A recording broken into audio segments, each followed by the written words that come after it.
Listen, relationships require intentionality to regularly do things that will help the relationship grow while removing or eliminating those things that choke out growth in the relationship. So today I want to talk about 3 marriage killers that if you're not careful will sneak in and choke out the growth of your relationship. That's what we'll talk about today on Relation Shots. Welcome to Relation Shots. My name's Eric Wooten, and if this is your first time hanging out with us, thanks so much for stopping by. Glad you're here. Go ahead and click the subscribe button and the bell notification so you don't miss a future videos. So listen, today I want to talk about something that can creep up on any relationship. I do not believe that healthy, growing, strong relationships happen by accident. I believe they occur because we are intentional to implement the things that help us grow, and we're intentional to remove or eliminate the things that cause us not to grow and cause division and disunity within the relationship. So today I'm going to give you 3 marriage killers that you need to be aware of so you can keep them from creeping in and causing damage in your relationship. Marriage killer number 1 is simply calendar. Yeah, your calendar. Listen, anything that goes on in your life occurs on the calendar. And most couples are not intentional with their calendar. Their calendar governs their life. They don't tell the calendar what, when, and how things are going to happen in their life. Now, if you're wondering what your priorities are in life, I would just say look at your calendar and look at your bank account, because your time and money will follow your priorities. So if I were to ask most couples, and I'm asking you right now, if you pulled out your calendar and you looked on your calendar, would I see any specific entries dedicated to you and your spouse doing something that is supposed to make the relationship grow? My guess is probably not. You've scheduled a bunch of other stuff, and then the hope is that in the in-between time, you guys will just naturally and spontaneously do something to build the relationship.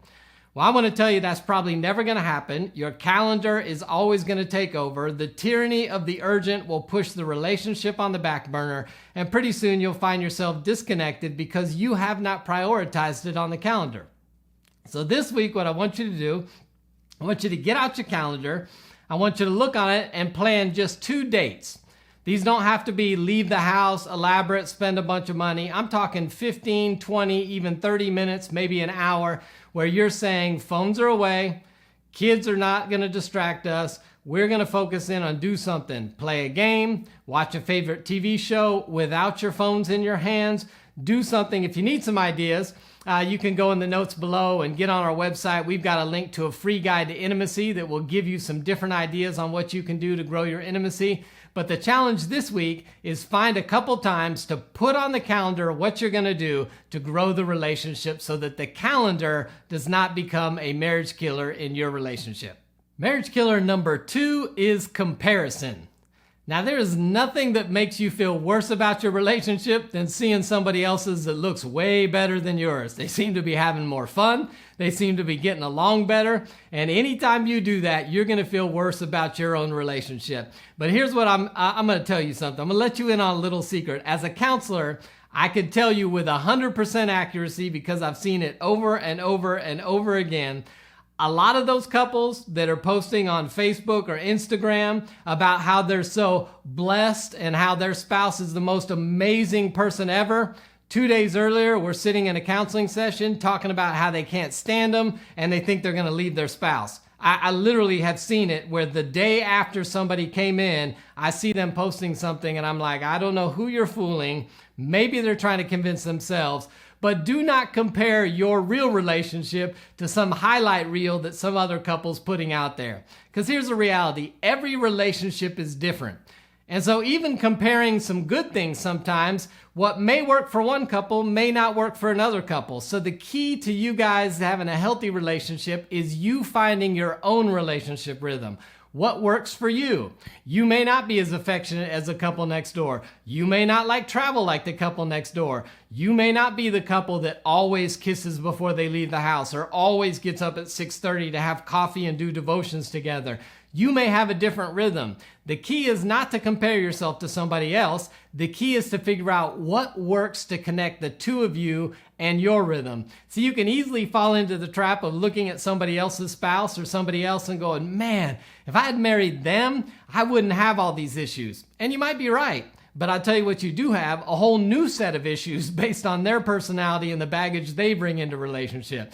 So instead of wasting energy on comparison, I would say put your energy and focus onto figuring out what works for you as a couple, what keeps you connected, and what helps you grow together as a couple. That's marriage killer number 2. Now, before I go into marriage killer number 3, I need to ask for a promise from you.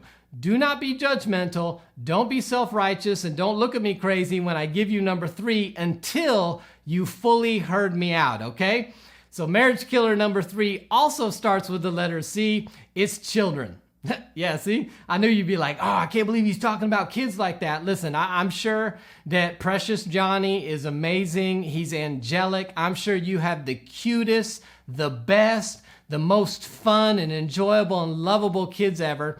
But having been married 25 years, having raised 3 daughters through the teenage years who are now 21, 19, and 16, I can tell you with all sincerity that kids will cause division and confusion and conflict in the relationship at times.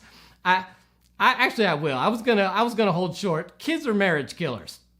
And before you argue with me, hear me out. Have you ever had an argument with your spouse over how to discipline the kids? Have you ever had one of your kids ask you for something, you tell them no, they ask your spouse who then tells them yes?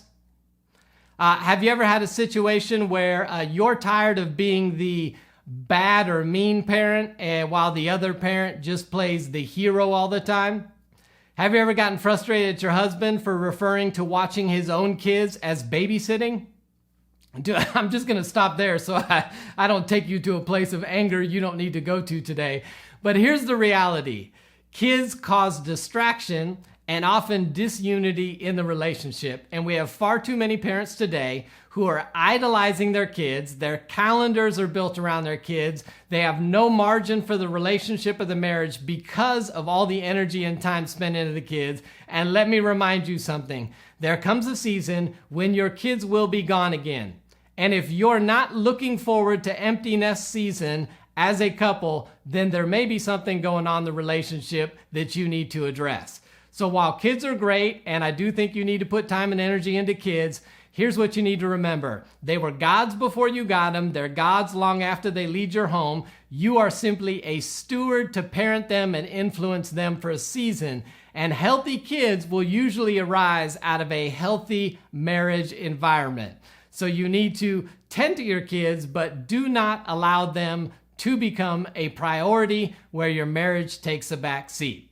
So there's the 3 marriage killers: your calendar, comparison, and children. I'm interested to hear what you have to say about this, how you've managed these 3 marriage killers in your own relationship. So let us know what's going on in the comment section below. And if this video has been helpful to you and you think it might be helpful to somebody else, consider sharing it with a friend. I'll see you next time on Relationshots.